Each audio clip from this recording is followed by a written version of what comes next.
Africa के जंगल में एक चीता एक गुफा में रहता था। वह बूढ़ा हो चुका था, शिकार करने में असमर्थ था। एक दिन वह सहायता मांगने के लिए अपने मित्र बिलौटे के पास गया। उसे पता था उसका दोस्त जरूर सहायता करेगा।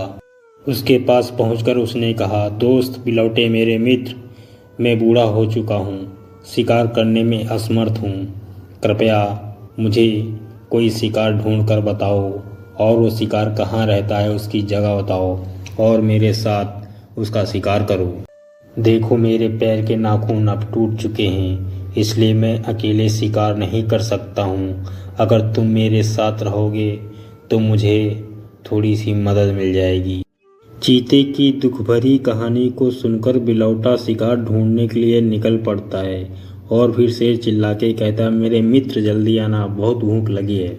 तभी ये बात एक लोमड़ी सुन लेती है।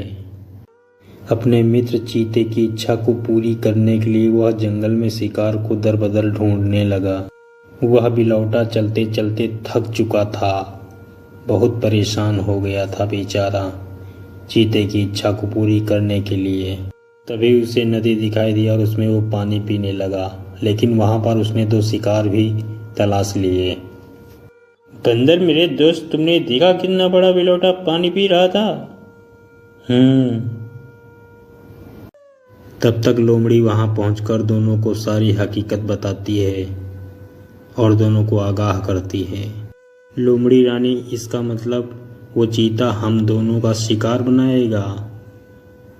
हाँ।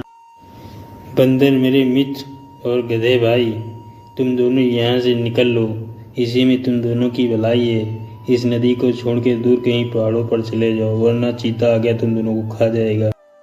वो दोनों चीते के डर के कारण उस नदी के स्थल को छोड़ के निकल जाते हैं।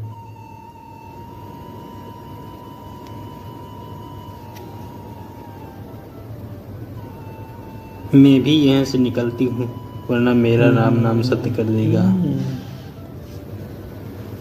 बंदर और गधे के जाने के बाद बिलौटा और चीता वहीं पर आ जाते हैं नदी पार करके, लेकिन वहाँ पर कोई दिखाई नहीं देता है और वो दोनों हाथ मलते रह जाते हैं। तभी चीता बोलता है, अरे बिलौटे, कहाँ गया शिकार?